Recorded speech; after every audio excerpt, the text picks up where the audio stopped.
And if I'm a white producer and I've been successful and I've been in Hollywood for 20 years, I'm not going to back up so a black guy can take that part or take that job. He's going to have to force his way in there and stand and there's a lot who deserve that, but he's going to have to do it on his own, his merit. He's trying to get into the business that was set up by a lot of people. It's been one way for a lot of years, and it's not going to happen like that. The minorities are going to have to find their own niche, support it, connect it with their audience, make it economical. And if it's economically feasible, and it is, because we are equivalent to the 7th largest country. Our buying power is equivalent to the 7th largest country in the world. If we could organize our buyers and our creative force, we could do that in about a week. That's easier said than done.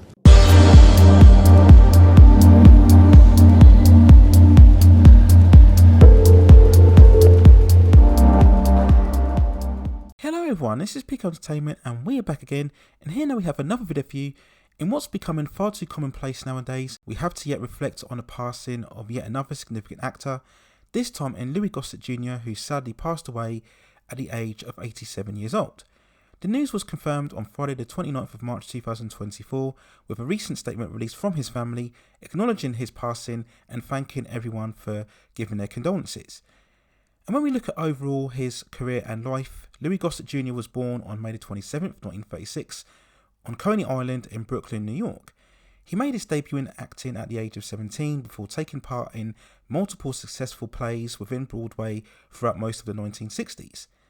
His first significant part then came in 1977, where he appeared in the iconic miniseries Roots, where he played the role of Fiddler, one of the many slave characters interacting with the main role of Kunta Kinte.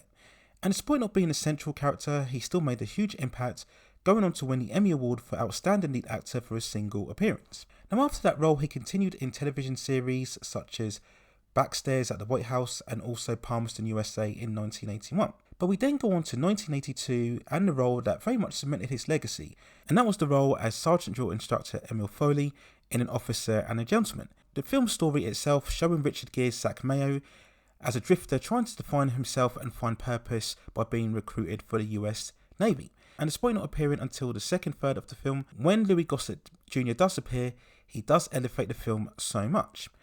And despite elements of coming of age and romance, it's when we see Mayo and Foley together as Foley trains and disciplines him, this is when the movie truly comes to life.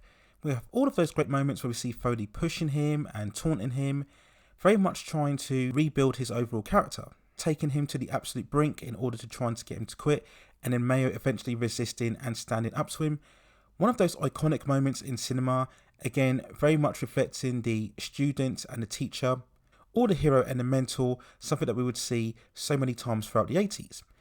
And in this role here, Gossett Jr. is simply a force of nature, capturing your attention straight away from his first scene where we see him talking to the recruits. He carries a real intensity and conviction as well as a lot of humour, especially with his many scenes with Mayo. And this role really typified the hardened disciplinarian, but he wasn't the villain or the antagonist of the film. This was a character very much deserving of your respect, and Gossett has talked about this multiple times throughout interviews, how much time he spent with the real Marine Corps in order to get an insight into how exactly they would very much try to build their Marines psychologically, in order to get the real best out of them and prepare them for any future combat. And having seen the movie so many times growing up, it is really Louis Gossett Jr.'s performance that remains the best of the entire film. And that sentiment was recognised all throughout the industry, as Gossett made history by becoming the first black actor to win the award for Best Supporting Role within the Academy Awards. Overall, he was only the second black actor to win an Oscar after the legendary Sidney Poitier, who won for The Lilies of the Field in 1963. And Gossett would go on to win multiple awards and accolades, everything from the Golden Globes to the NAACP Image. And this was without question his most iconic role. Anytime you see him in any other movies or television or any interviews, you instantly think of this film straight away. And the film itself, of course, was a massive blockbuster on release, grossing nearly $150 million from just a minor budget of around $6 to $7 million. Definitely one of those films that had resonated so much with audiences throughout the early 1980s. But despite the impact of that role, Gossett didn't really build significantly in terms of his cinematic career. Now, any fan of 80s action cinema will otherwise know him for starring in the Iron Eagle series, with the first entry being released in 1986, very much gaining much more of a cult status over the years, with Gossett Jr. once more playing the experienced military man, this time in Colonel Charles Sinclair, guiding the young Doug Masters to help him rescue his captured father and being captured by Arabian nations. Now, unfortunately, the movie didn't prove to be very successful, as it was completely caught in a huge shadow cast from the release of Top Gun in the same year. But Gossett Jr. did go on to star in the 3 other sequels, which proved to be far less successful than the original.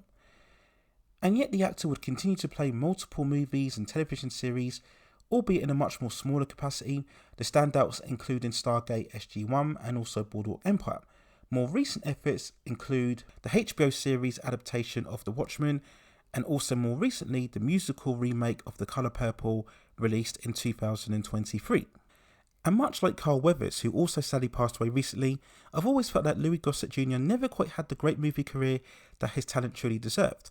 He clearly had the intensity and the presence and the charisma on screen. It was just a case of choosing the wrong scripts and the opportunities not arriving at the right time. But despite all that, I think he's always gained a major respect and adoration, especially amongst black audiences, again going back to his role as an officer and a gentleman.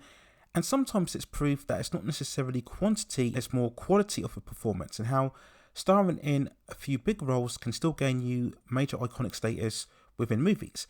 And I think Louis Gossett Jr. is definitely deserving of that status, and this is why, again, it's very sad to reflect on his recent passing at the age of 87 years old.